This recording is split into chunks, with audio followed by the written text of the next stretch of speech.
Thomas Daniels bringing you a top 8 traptrix deck profile. Here's the guy that's done it. What's your name? My name's Bobby Kenny, or as people in Orlando would know me, I'm Bobby motherfucking Kenny. All right, man. Let's go ahead and just hop into this deck profile. I'm so excited to see how you do. All right, so yeah, for the monsters, first are your traptrix. There's traptrix Mermelio. She's like the core of the control engine, really. What she does is when you normal summon her, you can search your deck for any trap hole card.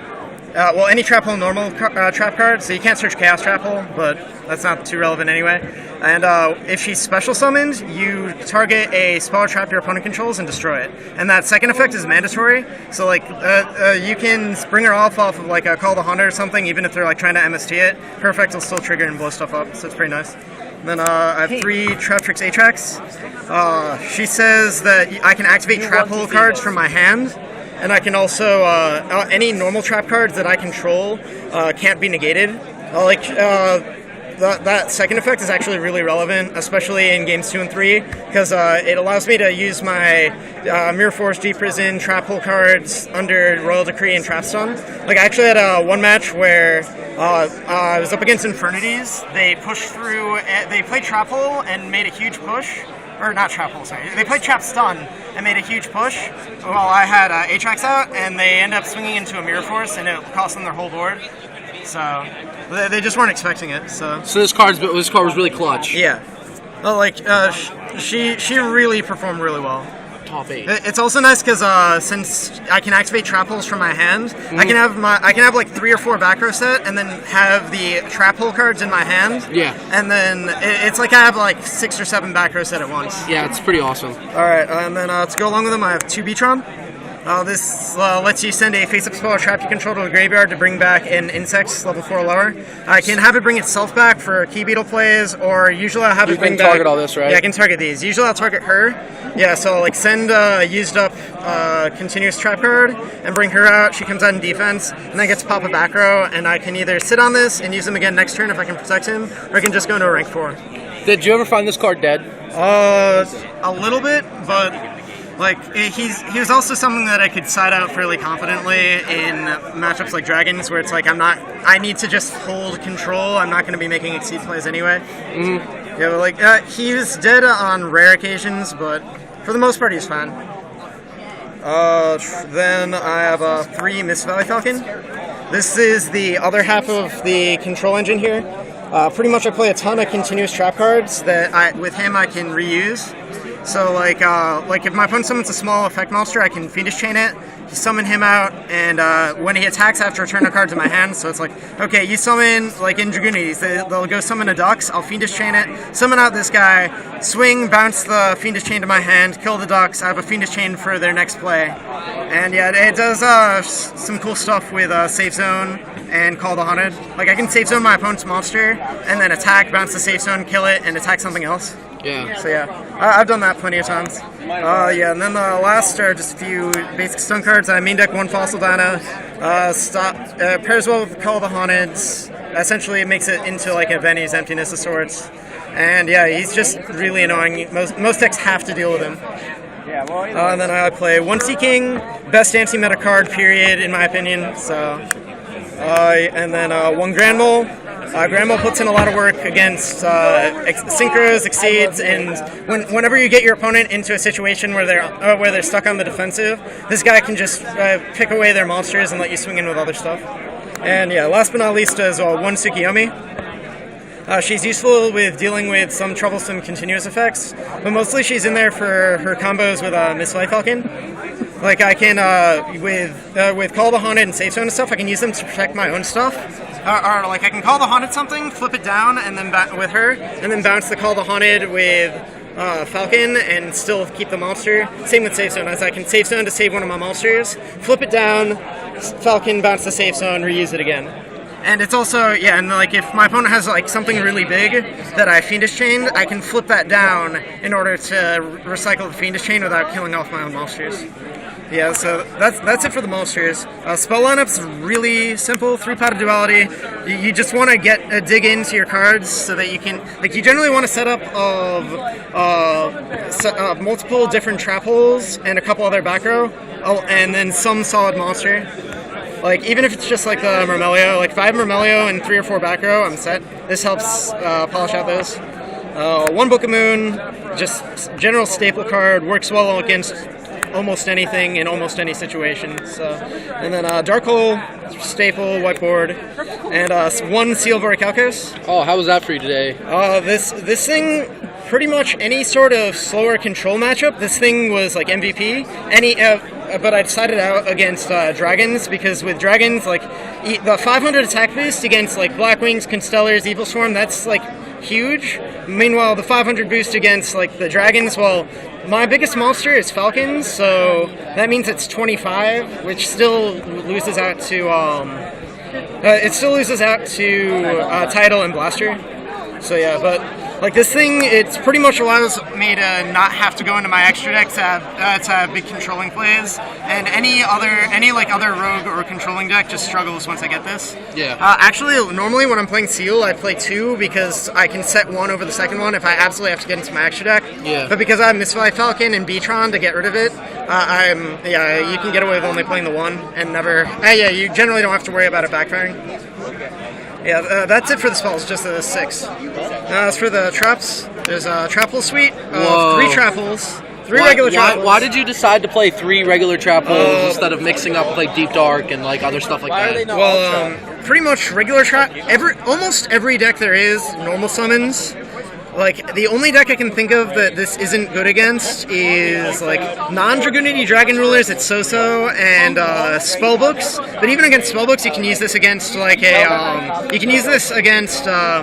Temperance and Justice. And if it forces out a Wisdom, then that means when they go for their bigger play, like, if they Temperance and they Wisdom when I do this, then that means they usually don't have the Wisdom for if I stop their World's play. So yeah, I play 3 of those. Also, yeah, it's like Dragoonity Rulers. Like, this is amazing.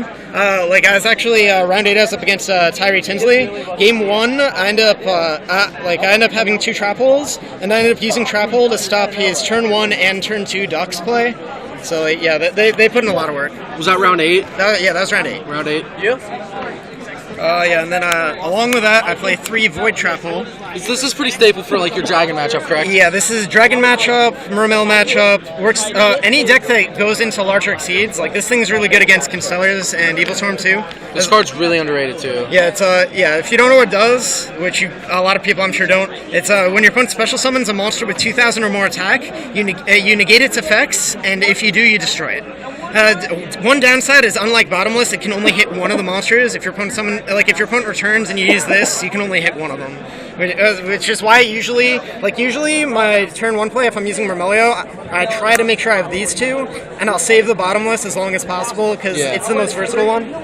If I don't know what I'm playing against, and like I had a couple games where I didn't know what I was playing against, so then I'd search the Bottomless turn 1 because it's useful against a bunch of things. Like, if I'm up against Dragons, still useful. Up against some slower decks, still useful.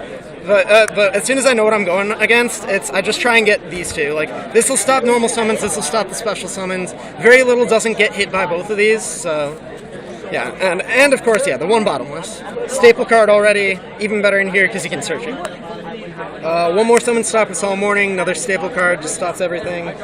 Now, the one issue this deck can have is if your opponent gets a big setup before you get your traps down, you can struggle. So yeah, I'm playing the Compulse and 2 Mirror Force and 2 Deep Prison. By having all of this, it gives me reliable answers to things that are already on the board. Yeah, so those are fairly self-explanatory.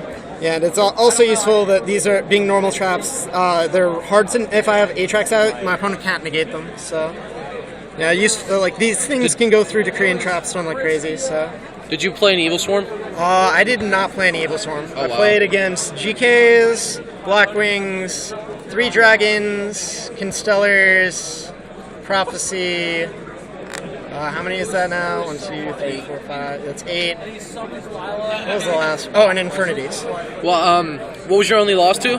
Dragon Rulers, and he's the guy who went undefeated in the end. So. Okay, so no shame in losing. Yeah. So to finish up the trap lineup is continuous traps, 3 Call of the Haunted. Pretty much, yeah. This brings back Murmelio to blow up stuff. Like, this is my end phase MST.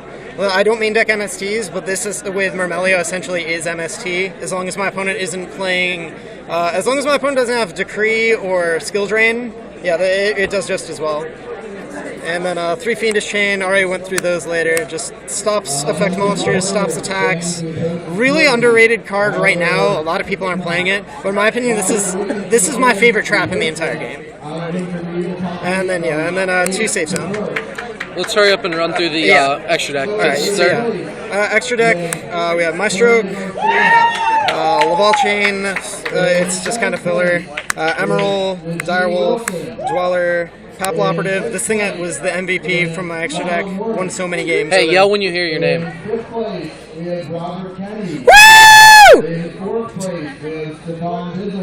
5th place, not bad. I didn't even see him. I didn't even see Stefan. Master Key Beetle. Only way I can make him is with 2 Beatrons, but I can pair it with my continuous cards. Lightning Chidori, another one I barely go into. It's 2 Falcons, but when I have the chance to go into it, it can really break apart fields. Black Shipicorn is answers.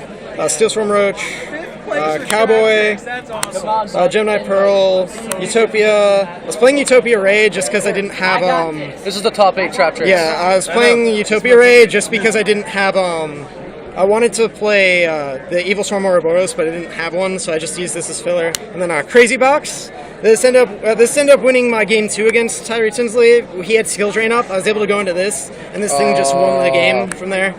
Like, a lot of people were telling me, why are you playing the Crazy Box? You don't have Virus or anything like that. And it's like, Skill Drain wrecks me. If I can have this out as another answer to Skill Drain games 2 and 3, it's worth it. Let's go ahead and see the sideboard. Sideboard, there's a lot of stuff I kind of wish I was changing. Just, like, the stuff I wish I was trying out. But honestly, the sideboard was amazing. 2 Banisher. This card is just too good right now. I don't know why more people aren't playing it. It's like you see all the Iron Walls, but this is almost as good as Iron Wall against dragons. And then it's even better against a lot of other decks. Like this shuts out Mermails, shuts out anything relying on the graveyard. 1 Kaiku, just a good anti-meta thing. 2nd Fossil Dana, and 1 Breaker is another spell trap removal thing.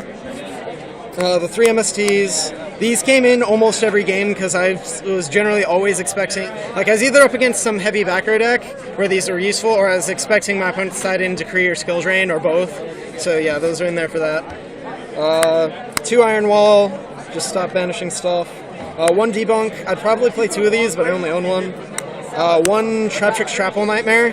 It's a little bit worse than Void Trapple because they have to use the effects, so you can't use it against like the dragons and stuff when they hit the field. But this doesn't have any sort of attack limitation, so I bring this in against like Mermails because when their level 7 guys all activate immediately, and I'll bring this in against Infernities because it hits Laval Chain and Infernity Archery. Wait, it'll be worth it. I might put a second one of these in the side over something, but I don't know. And then 1 Emptiness, and then 2 Mind Crush. All right, awesome. If you could change anything in the deck, would you change anything? Honestly, I'm not sure if there's too much I would change. I might cut one of the Atrax and one of the Beatrons and add in a couple more just general anti-meta cards. Yeah. Other than that, the deck's really solid. Yeah. Like, it's really consistent. There's virtually no bad hands, because even hands where you have lots of monsters, your monsters are searching your trap cards, so you can keep yourself safe. Yeah. But all right. Is there anything you'd like to say about the deck? Like, did you 2-0 a lot of your matchups, or? I 2-0'd, I'd say about half of my games, and then the rest of them were 2-1. My loss was 2-0, but the second game, I probably could have had it. I ended up doing a misplay with an MST. Yeah. And I had a Banisher up. Yeah. And at his end phase, he had with 7 sword, he got up to 8 cards. He set 1 back row, and then he discarded a Redox, which got banished by Banisher, and searched another Redox, and then he discarded another dragon.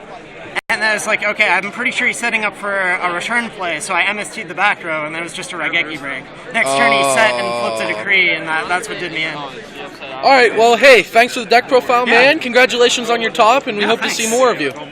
Looking forward to it.